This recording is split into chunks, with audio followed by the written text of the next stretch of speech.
Right now, let me get to Claudia Rosette. She's with the IWF, the Foreign Policy Fellow. And Claudia, how are you?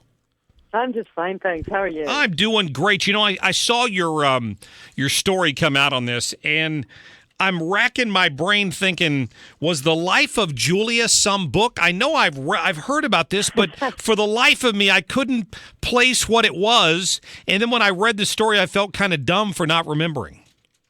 No, actually, it's a good thing. It's the kind of thing you really don't want to remember. However, could be. I wanted to remind people of it because that is the bullet that I think we just dodged with this election. The life of Julia, which it was actually part of President Obama's 2012 re-election campaign. Yeah. And it was one of the most terrifying campaign ads I've ever seen in a democracy. How quickly we forget, because the life of Julia was supposed to track the life of some young woman and talk about how the Obama administration made her life better, correct?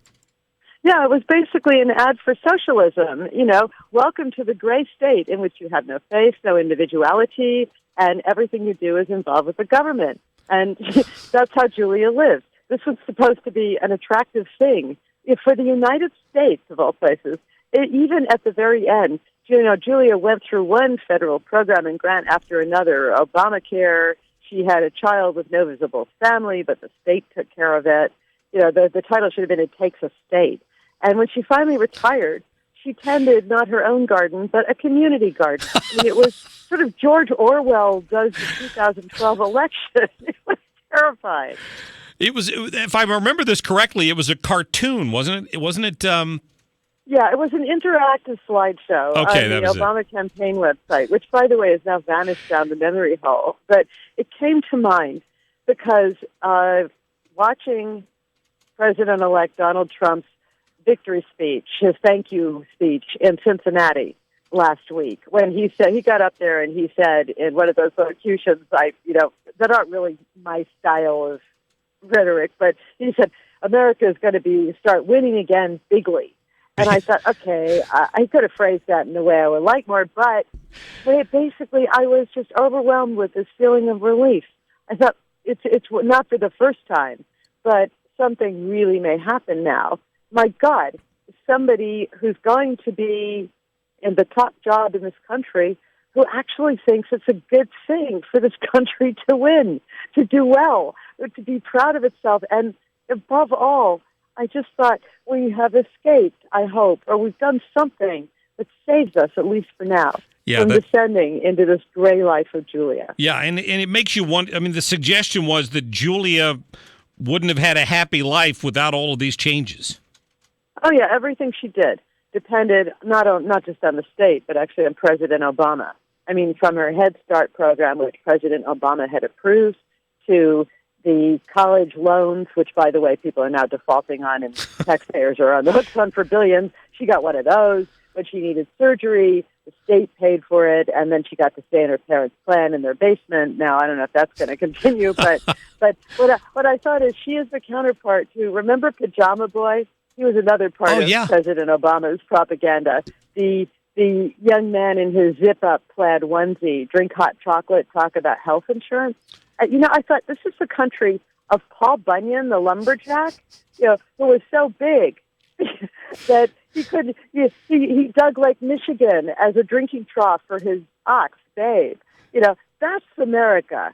And if you want to hold up a woman as an example, it's not Julia, the faceless ward of the state. It's Annie Oakley, the sharpshooter. We have real heroes. And somehow the country was just on this path, this descent into this sort of gray, faceless misery, which basically is socialism. And I don't know exactly what Donald Trump is going to bring us, but I do believe that trajectory has been arrested. I don't think he wants to make us a socialist state. I think he actually wants this country to be proud of itself, excited about itself, and free enterprise may be okay again. And, to dodge that is just huge. We're talking because the life of Julia isn't just expensive to other people. It is just crushing to the human soul. It destroys the human spirit. That's what was so hard about it. It's a good point. Claudia Rosette is with the Independent Women's Forum. I wonder, though, if if it hasn't been that sort of messaging over the past 8 years that hasn't led to this deep depression that has descended over the millennials in this country who are now convinced that their life is over for some reason because Donald Trump got elected. Oh, I think that's very much the case. I mean, the message for years at this point has been, don't take risks, don't be daring, don't question anything that might be individualist. I mean, this country is all about individual life, liberty, and the pursuit of happiness. And what they've been told is this is all going to be defined and contained for you.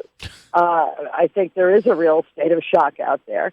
But, boy, are they missing the best things. You know, America has been the greatest country in the world. I've found it excruciating over the last 8 years to watch this descent into, toward the life of Julia.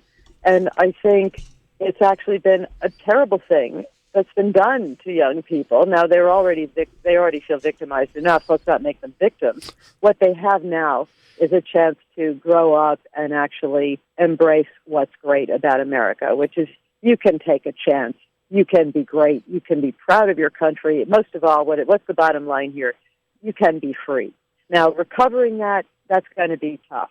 We have such a web of regulation by now. You know, we're tied up like somebody put it, Gulliver with the Lilliputians. Right. And it remains to be seen if Donald Trump can really cut that back, free enough of it. You know, nothing is permanent in politics. But for the moment, we have stopped just this nosedive that we were on.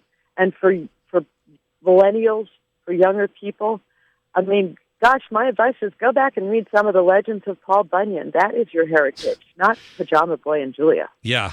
Or even, I was thinking of this the other day, the Little House on the Prairie. Exactly. If not necessarily the TV show, but Laura Ingalls Wilder in her older years, she was a staunch libertarian for the most part. She didn't want government interference. She felt that people didn't benefit from that because they didn't know how to take care of themselves. And boy, all these years later, if you look at some of her writings about that, it's absolutely her warnings came true. Yeah, and you know what? Actually, you're quite right. Read the books. The TV series set to us on one side, whatever. But the books themselves are just brilliant. And of course, where did that kind of philosophy come from? Laura and her family were among the people who went out, got 40 acres and a mule in the Great Plains, right. Yeah. cut their house out of sod, and basically they did everything. They were responsible for themselves, and out of that came really great things. Out of that, came really the greatest country in the world, America. And you only keep that as long as you have that freedom, you protect that freedom, you do not give it up, and you certainly shouldn't trade it away for the life of Julia, where the government promises you everything. All you have to do is surrender your soul to the government. That's 1984. It's pretty simple, huh? It's pretty simple, yeah. Claudia Rosette from the Independent Women's Forum. I'll direct people to IWF.org. Lots of great resources on there and some great stories about the issues affecting your life. Listen, have a great holiday season. Thank you, and to all of you, too. Thanks so much, Claudia. Take care of yourself. Thank you. Appreciate having you on. You should go on there and read some of the articles on the Independent Women's Forum. Some of them are eye-opening. Great piece on there about paid leave. Remember during the Republican National Convention, the probably one of the more shocking things that happened, because as conservatives, we knew that Donald Trump wasn't going to Washington as a conservative necessarily, was to hear Ivanka come out and talk about pushing for paid leave, and her dad is a supporter of it. Now, how the hell he's going to pay for it? And I'm not in support of what they proposed, but it could have been so much worse under Hillary Clinton. It really could have.